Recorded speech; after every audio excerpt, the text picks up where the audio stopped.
Se fosse para sair agora, eu já saí muito edificada. Os louvores muito abençoados. Creio que foi tudo direcionamento assim do Senhor. E quando a gente vê assim o Senhor no controle das coisas, a gente vê que o fluir é diferente. Ele usa o homem para executar, mas quem abençoa é ele. Eu posso sair aqui agora e vou sair muito abençoada. E como o Júnior já falou, eu também já fiz parte do Coro de Saron. Quando eu vi essa menininha aqui, acho que eu estava chorando horrores, porque eu lembrei lá de trás, nunca seja velha, tá, minha gente? Sou novinha.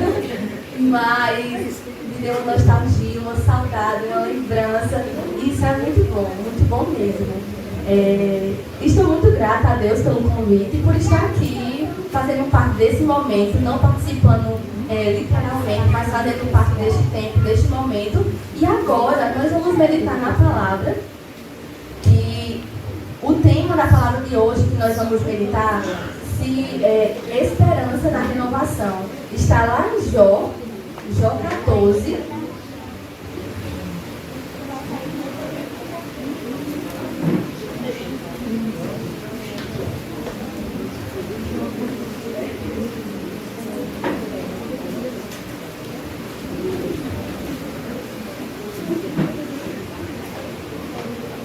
Jó 14, do 7 ao 9.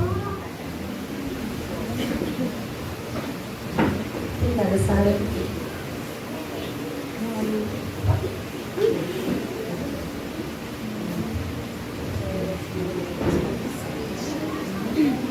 Que diz assim. Amém? Amém. Jó 14, do 7 ao 9. Porque há esperança para uma árvore que, se for cortada, brotará novamente, e o galho novo não cessará, ainda que sua raiz envelheça na terra e o seu tronco morra no chão, ainda assim do odor da água brotará e dará galhos como uma planta nova. Amém?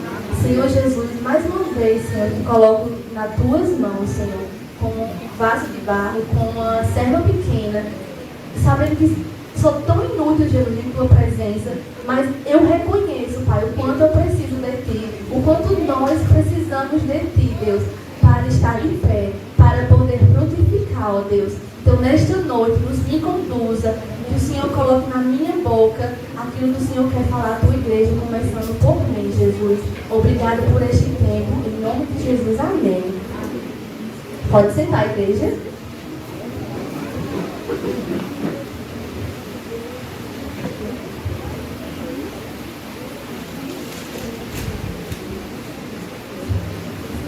Como eu havia dito, me deram a temática como esperança da renovação.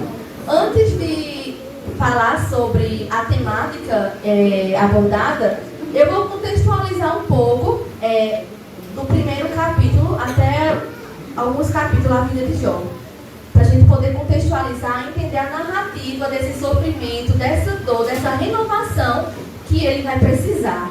Então, contextualizando lá no capítulo 1, Jó, ele é apresentado no início do livro, capítulo 1, pelo próprio Deus, como um homem íntegro, um homem perfeito, era alguém que temia a Deus e se afastava do mal. Jó também era um homem que tinha muitas posses, tinha camelo, tinha ovelhas, tinha muitos servos. Jó também tinha uma grande família, com 7 filhos e 3 filhas. Jó também, ele era um líder que ele se entregava sacrifício ao Senhor pelos seus próprios filhos, caso eles pecassem. No entanto, a vida de Jó começou a mudar quando Satanás, por permissão do Senhor, ele tocasse nas posses, tocasse na saúde, na família de Jó. No entanto, o que ele não podia tocar era na sua vida. Então, Satanás, ele certamente acreditava que a fidelidade, o coração de Jó, a adoração de Jó, estivesse no que ele tinha, no que ele possuía, na sua família, nas suas riquezas, mas ele quebrou a cara, porque não é bem assim. Então, como qualquer pessoa que estivesse passando por algo difícil, Jó também lamentou, desejou até a sua morte. O cenário de Jó mostrava desesperança. Imagina, ele tinha tudo, o bom e o melhor, era um homem considerado muito rico e do nada começa a perder cada coisa. E foi assim, um atrás do outro, as suas perdas. Então ele se vê num cenário sem esperança, desesperançoso. Imagina nós também, quando estamos vivendo uma fase boa da nossa vida, vivendo o auge de coisas acontecendo que consideramos maravilhosas, e do nada começa as coisas mudarem, o cenário de bom e para mal. Então Jó, ele também lamentou, como muitos momentos nós lamentamos também. No capítulo 14 de Jó, ele inicia o lamento com uma narrativa sobre a condição humana. Veja, no versículo 1, o homem que é nascido da mulher é de poucos dias e cheio de problemas. Nessa narrativa aqui, ele está afirmando que ele nos mostra que a humanidade ela já é caída desde o nascimento. Então, o pecado, ele tem um propósito, irmãos. Ele tem um propósito muito grande em nossas vidas, que é apenas nos afastar do Senhor. É romper a nossa intimidade, a nossa comunhão com Deus. Então, no início dessa narrativa de Jó, ele mostra essa questão do nascimento. Então, a humanidade, ela já é caída. Então, o pecado, o que a gente lembra da humanidade caída lá de Gênesis, quando o homem, ele pecou, ele fez algo que não era para ter feito, desagradou a Deus. Então, a gente vê nessa narrativa, nesse primeiro ponto, o que o pecado ele faz com a gente. Deixa a gente caído, a gente imerso no que nós queremos viver, no que nós queremos fazer, e apenas vai fazer algo, quando eu falar apenas, vai trazer uma proporção, uma intensidade de algo que vai destruir o homem, que é a sua comunhão com Deus. Porque o homem, ele pode ter várias riquezas, mas se ele não tiver o Senhor na sua vida conduzindo, ele vai ser o quê? Nada. Ele não vai ter vida. A gente vê muitas pessoas famosas que têm dinheiro, que têm luxo, que têm aquilo, mas vocês veem o que falta neles. Falta algo muito maior. E a gente sabe quem é, que é Cristo. Então, muitos deles acontecem o quê?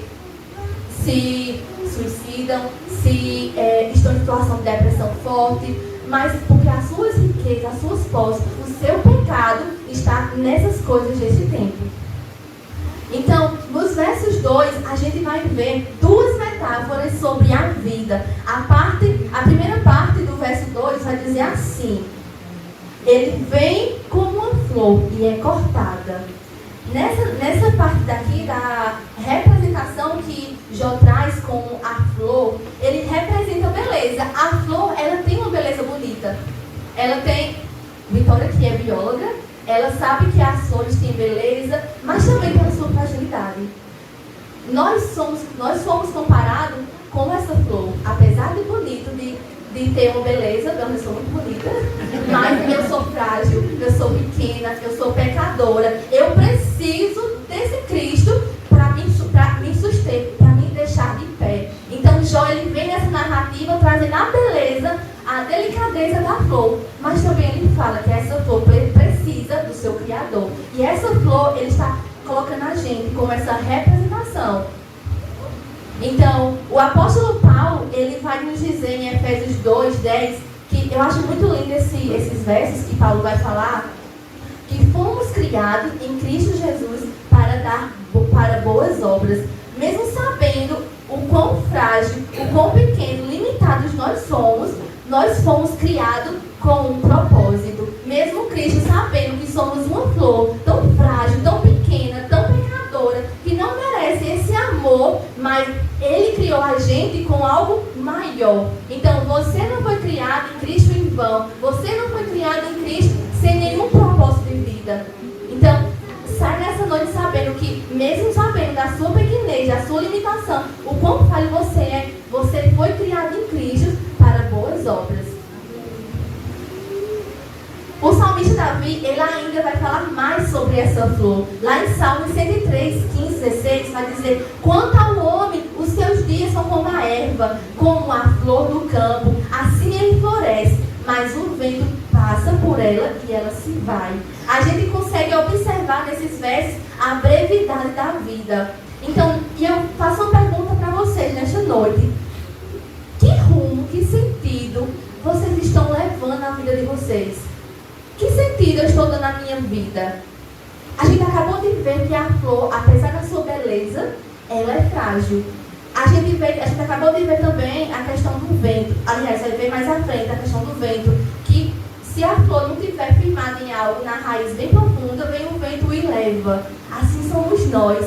Se nós não estivermos firmados em Cristo, se nós não entendermos para o que eu fui criada, se eu não entender ter essa convicção, para que eu estou aqui, a minha vida tem sentido, que sentido eu estou levando na minha vida, sabendo que há uma brevidade, há um tempo curto.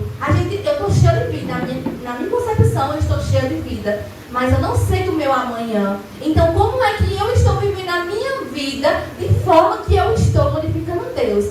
Como é que eu estou vivendo a minha vida, mesmo sabendo que sou frágil, pequena, limitada, um grãozinho de nada, mas como é que eu estou vivendo a minha vida? Sabendo que o tempo de Cristo se aproxima, o tempo do Senhor ele se aproxima. Então nós precisamos nos posicionar como cristãos, como servos de Deus, mesmo sabendo que eu não mereço, mas Cristo, ele me criou para um propósito muito maior. Ele não quer que a gente, é claro que nós temos o livre arbítrio para escolher, para fazer as escolhas. Então cabe a nós fazer a escolha certa. Que possamos saber para onde estamos indo e saber para onde nós vamos chegar. Porque como diz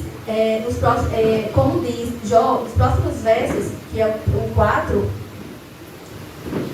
foge também como a sombra e não permanece. A ideia da sombra mostra como a vida humana ela passa rapidamente. Como eu acabei de falar, a nossa vida ela é breve. Nós estamos aqui, sim, mas não sabemos por quanto tempo vamos permanecer aqui. Então, a nossa vida é como esse vento. Hoje estamos aqui, reunidos, juntos, mas amanhã não sabemos se vamos estar novamente aqui. Então, que a gente possa ter essa vigilância em como nós estamos caminhando, como nós estamos firmando, alicerçando, enraizando a nossa flor. Dos versos de 1 ao 2 de Jó, Jó vai falando da condição humana, a natureza caída, que é frágil e passageira. Já nos versos 3, Jó faz um questionamento a Deus. Verso 3, irmãos, acompanha. E sobre este, abre os teus olhos e me trazes a juízo contigo. E sobre este, abre os teus olhos. Nessa primeira parte, esse termo, ele refere ao homem caído. Então, Jó refere-se a esse ao homem caído, ao homem frágil, ao homem que é passageiro. Jó também questiona por que Deus, sendo onipotente, dedicaria a sua atenção em vigiar uma criatura tão frágil e tão transitória como a gente. Mesmo Jó passando pelo que ele estava passando, um cenário não tão legal, ele questiona a Deus: Senhor, como é que tu, sendo tão onipotente, ainda consegue vigiar uma criatura tão frágil, tão pequena como eu? Que graça, irmão, saber que mesmo a gente não merecendo, o Senhor, ele cuida da gente, ele coloca os seus olhos sobre nós e nos protege, mesmo em muitos momentos a gente não enxergando esse cuidado do Senhor sobre as nossas vidas.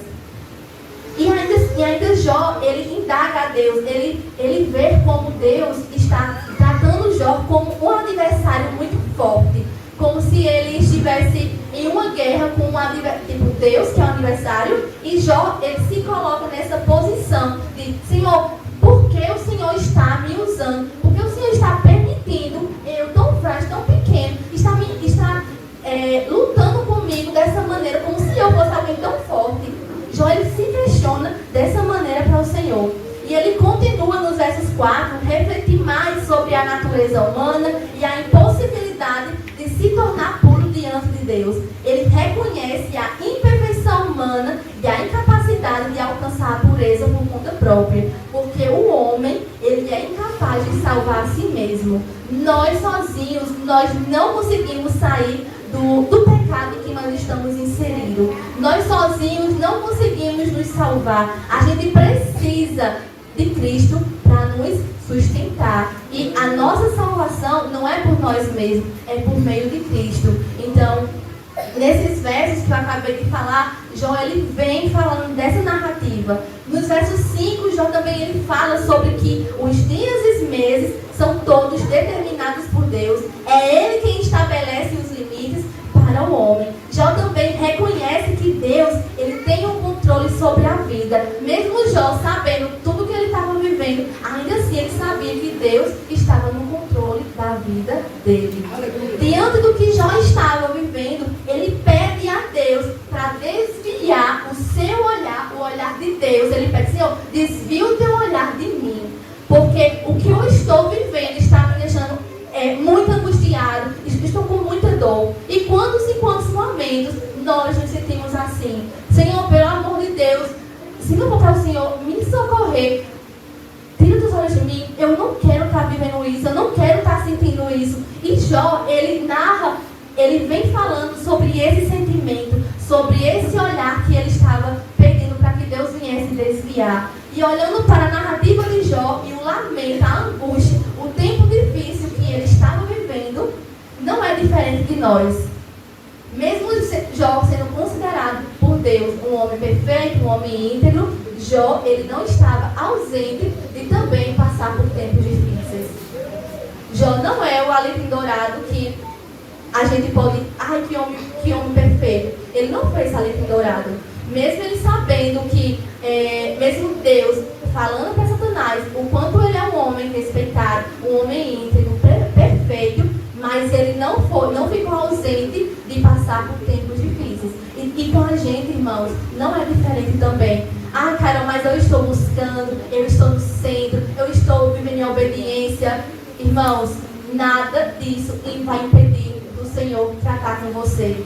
Porque em muitos momentos da nossa vida, Deus vai tratar com a gente, como foi bem citado pela irmã, no deserto. No deserto Ele vai lapidando, vai mudando nosso caráter, vai transformando de dentro para fora. Então, como diz Hernando Dias Lopes, o sofrimento, o dia mal, a adversidade, ele é pedagógico. Ele nos ensina, ele quer nos tratar com a gente. E claro que ninguém vai ser tratado quando tudo está bem, quando tudo está na abundância, quando tudo está ótimo. Porque quando a gente está ótimo, quando nós estamos bem, nós estamos naquela, como é que eu posso dizer, vivendo um extraordinário, vivendo dias maravilhosos. A gente, em muitos momentos, não vamos querer saber de Deus. A gente não, eu oro, Carol, eu leio a palavra, mas é diferente o nosso coração, a nossa entrega. Sabe por quê? Porque foi como bem representado aqui. Quando o vaso que somos nós, somos quebrados, somos tratados, somos refeitos, a gente vai sair diferente dessa situação. A gente sai mais dependente do Senhor. A gente sai amando mais o Senhor. A gente sai sabendo que Ele é quem governa a nossa vida. Então, dos versos de 1 a 6, vimos um homem que faz no caso do verso de 1 a 6, a gente viu, na verdade, que Jó, ele faz uma comparação do homem, a condição humana, com a natureza. E no verso 7, eu acho lindo, quando eu estava estudando a questão da natureza, como a natureza por si só, ela se regenera, ela se renova. E eu fiquei pensando como é extraordinário os versos seguintes que Jó ele vai trazer em sua narrativa, mesmo ele sabendo que ele estava passando por algo tão difícil, perder tantas coisas, perder sua família, perder a sua saúde estava comprometida, perder suas posses.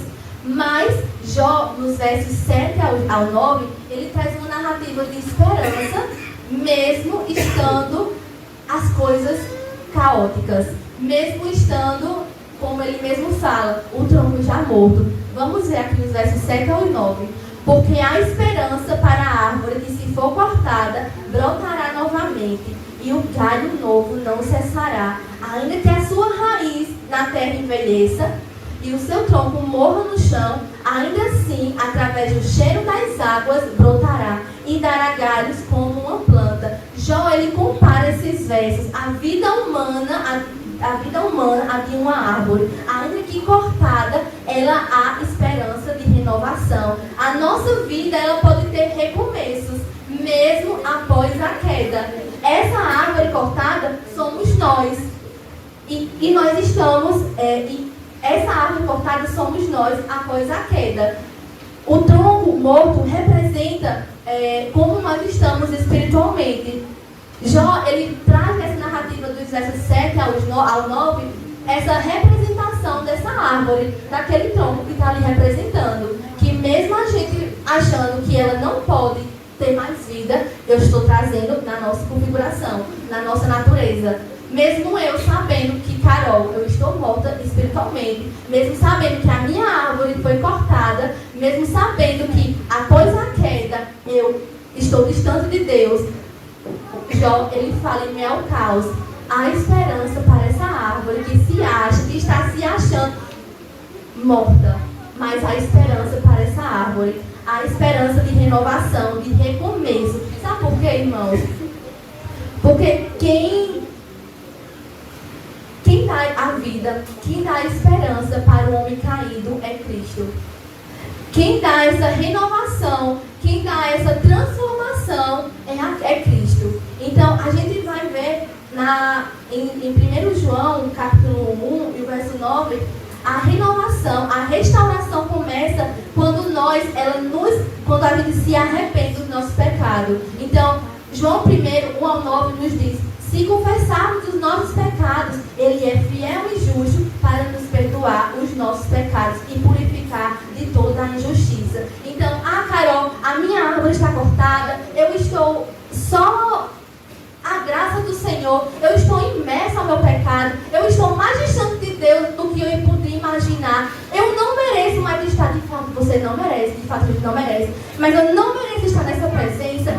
Eu estou distante do Senhor, meu coração está distante, eu estou me sentindo morto espiritualmente, eu não tenho mais vida, eu estou desanimada, eu estou sem sonhos, tudo que eu tinha planejado foi por água abaixo, eu não tenho mais nenhuma perspectiva, eu estou como uma árvore morta que não tem mais vida. Isso é o que você está falando, isso é o que eu posso falar em meio ao caos que eu estou vivendo. Mas Jó, ele fala que ao cheiro das águas, esse tronco ele pode voltar a viver, irmãos. Mas como é que eu posso voltar a viver? Como é que eu posso?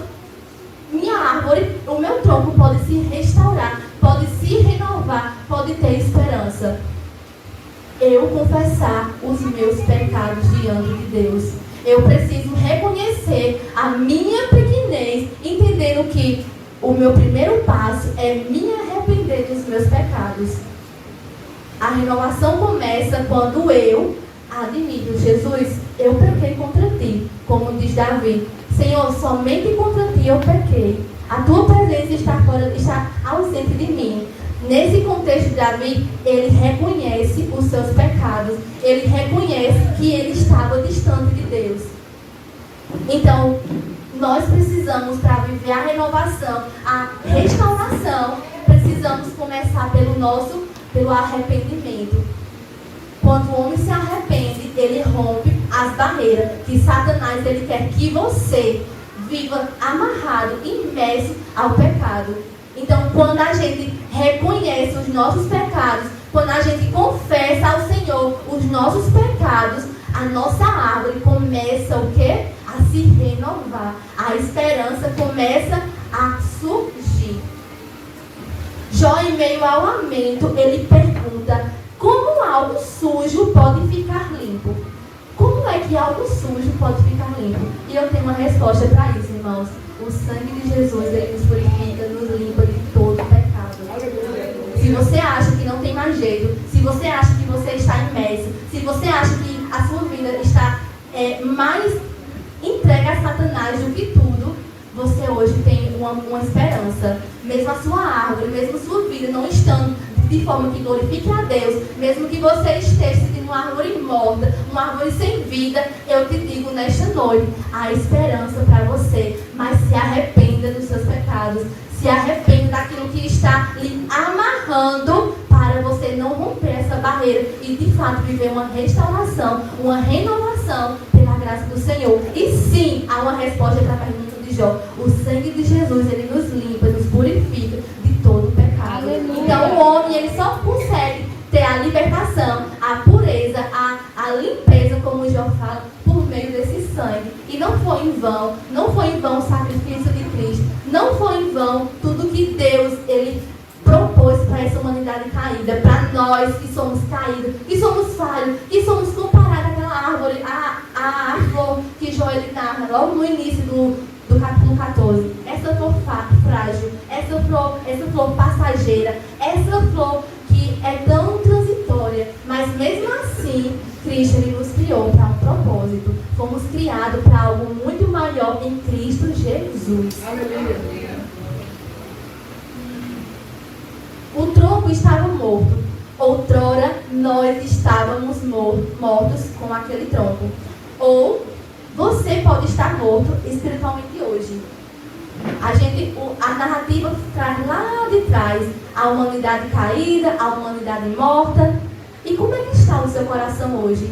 Como é que está o seu tronco hoje? Como é que está a sua árvore hoje? Como é que está a sua relação com o Senhor hoje? Você realmente está se sentindo renovado pelo Senhor? Ou você está se sentindo morto espiritualmente? Ou você está sentindo uma frieza? Ou você está se sentindo distante dessa presença? Nesta noite, irmãos, o Senhor Ele traz a gente essa esperança. Mesmo Ele sabendo que nós não merecemos essa graça, essa misericórdia, mas ela sim se renova. A sua graça, ela vai muito além dos nossos pecados. Onde abundou o pecado, superabundou essa graça do Senhor.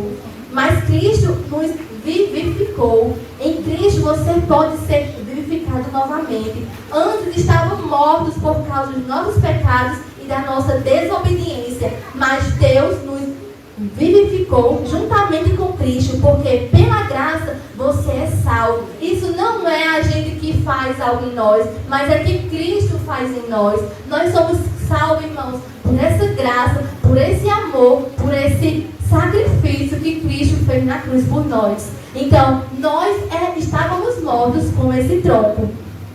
Nós estávamos mortos, mas por meio do que Cristo fez por nós, hoje nós podemos dizer: eu sou vivo em Cristo Jesus. Aleluia. Eu posso ser renovado em Cristo Jesus. Eu posso ser transformado em Cristo Jesus. Então, em Cristo nós temos esperança. Aleluia. A esperança para você. Cristo é a água viva que você precisa. A gente viu na narrativa, nos versos, que com o cheiro, irmãos, só com o cheiro você consegue ser renovado. A água, isso é muita fé.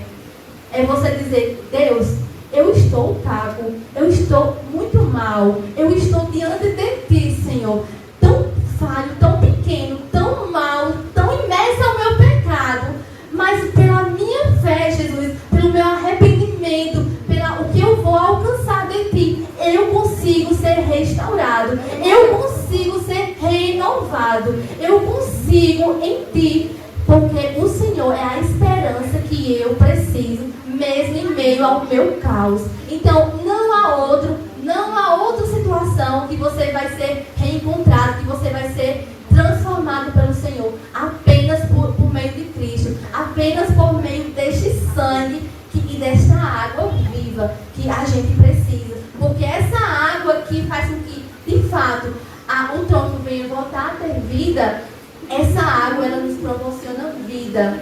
Essa água nos proporciona esperança. Essa água nos proporciona renovação. Cristo é a vida que brota mesmo após a sua queda. Cristo é a vida que brota mesmo após a nossa queda. Cristo é a esperança que nós precisamos. Paulo vai dizer lá em Colossenses 1:27, um versículo que eu amo muito, que fala: Cristo em vocês é a esperança da glória. Cristo em nós é a esperança que nós precisamos. Cristo em nós é a esperança que a gente precisa para que o nosso tronco, a nossa árvore, ela venha se restaurar, ela venha ter uma renovação. Então, Cristo, irmãos, é a nossa esperança e nos promete um futuro glorioso com Ele na eternidade. Cristo é a esperança para a humanidade caída. Apesar de nós, mesmo a gente não merecendo, a esperança para a árvore cortada. A esperança para o caído. A esperança para quem está vivendo uma vida que não está glorificando a Deus. Há esperança para aquela árvore, para aquele tronco ali. E esse tronco que está morto, que está sem nenhuma perspectiva de vida, que está solitário, que está sozinho, que está seco, que está sem nenhum tipo de raízes, Cristo é a esperança para esse tronco. E esse tronco somos nós. Somos cada um de nós que está distante do Senhor. Porque o pecado, ele faz isso mesmo. Ele nos afasta, ele quer nos romper a nossa comunhão com Deus. Mas com o cheiro das águas, mas com a esperança que Cristo nos dá, ele fala que há esperança para a árvore, que mesmo cortada, ela pode se renovar. Há esperança mesmo em meio ao caos que nós estamos vivendo. Há esperança para o homem caído. Há esperança para o pecador. Amém? Então, nesta noite foi o que o Senhor colocou no meu coração, que mesmo a gente não merecendo absolutamente nada, o Senhor, ele vem com a sua misericórdia e nos alcança e nos traz uma esperança de renovação, uma esperança de vida. E somente em Cristo é que a gente consegue ter essa plenitude de vida. É caminhando com Cristo, é vivendo com Cristo, é sabendo que eu vou viver dias maus, como Jó aqui, ele lamentou. É sabendo que o dia da adversidade também vai bater na minha porta. É sabendo que, mesmo em meio ao meu caos, eu ainda posso em Cristo ter esperança. É sabendo que, Senhor, tudo posso contigo. A minha esperança está em ti. O Senhor é a esperança da glória, que um dia nós vamos morar eternamente juntinho na eternidade. Cristo é a esperança que cada um de nós precisa. E a nossa esperança está apenas em Cristo. Amém? Que Deus abençoe a cada um e que vocês sejam abençoados.